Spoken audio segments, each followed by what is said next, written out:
this is what hubris looks like. Apple head honcho Tim Cook recently tweeted, "We must keep fighting for the kind of world we want to live in. On this hashtag Data Privacy Day, let us all insist on action and reform for vital privacy protections. The dangers are real, and the consequences are too important." They're real, all right, thanks to Tim Cook and Apple. Tim Cook's ridiculous tweet unraveled as a 14-year-old discovered a spy glitch on Apple's Facetime app. As the Apple Insider reported, reports of a massive FaceTime flaw surfaced on Twitter. Present in current versions of iOS, the bug enables a FaceTime caller to eavesdrop on a recipient device's audio, even if that person does not answer. Camera access is also granted if the recipient interacts with hardware buttons on their iPhone. For example, pressing the power button to decline the call.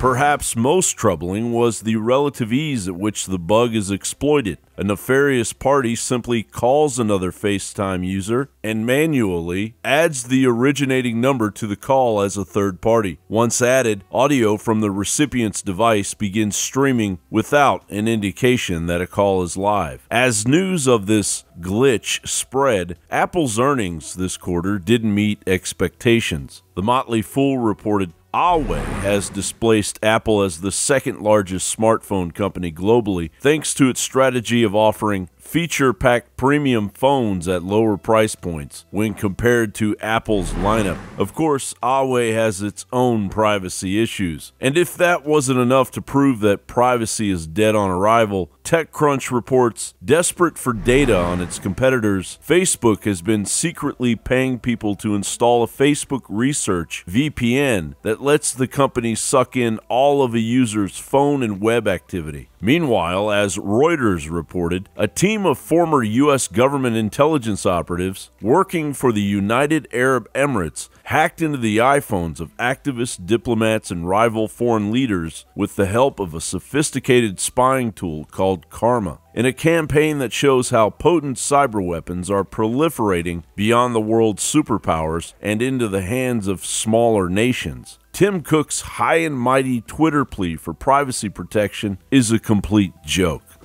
And as we showed this year, we won't give a platform to violent conspiracy theorists on the App Store.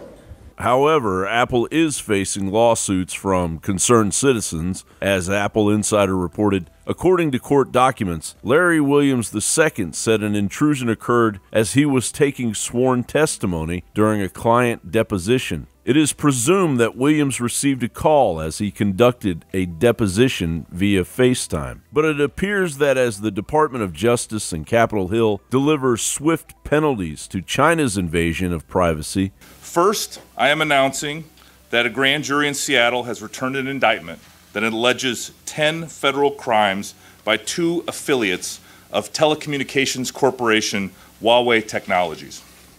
According to the indictment, in 2012, Huawei began a concerted effort to steal information about a robot that T-Mobile used to test mobile phones.